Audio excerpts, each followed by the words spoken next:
topic. Don't rely on experience.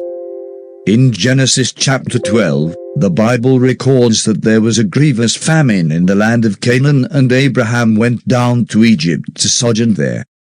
In chapter 26, in the days of Isaac, it says, "There was a famine in the land, beside the first famine that was in the days of Abraham." Now, experience teaches that Isaac should do as Abraham his father did, and also go down to Egypt. But the Lord said to Isaac, "Go not down into Egypt. Dwell in the land which I shall tell thee of, sojourn in this land, and I will be with thee, and will bless thee." That is experience versus divine direction. Isaac sojourned and sowed in that land, and despite the famine, he reaped 100-fold in the same year. The Lord blessed him, and he became very great until the Philistines envied him, just for responding to divine direction. You know why divine direction is superior to experience? God knows the future. He sees the end from the beginning. In Exodus chapter 14, the children of Israel took their journey from Egypt to the promised land, and they came to the Red Sea. When they saw the Egyptians chasing after them, they began to murmur and complain, but Moses cried unto God. And in verse 16, the Lord said to him, "Lift thou up thy rod, and stretch out thine hand over the sea, and divide it." Moses did as he was directed, and the children of Israel went on dry ground through the Red Sea.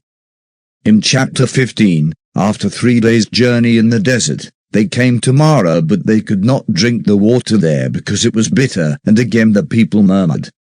Moses cried to the Lord, and the Lord showed him a tree, which he cast into the water, and it was made sweet. Moses could have said, "I have experience. I will just take the rod again and put it in the bitter water, and it will become good for drinking." But rather than rely on his experience, Moses waited to be directed by God. In Exodus chapter 16, the people murmured again because there was no food. When God heard their murmuring, he said to Moses, "Behold, I will rain bread from heaven for you." Moses did not need to do anything. In chapter 17 they came to Rephidim. Once again, there was no water for the people to drink.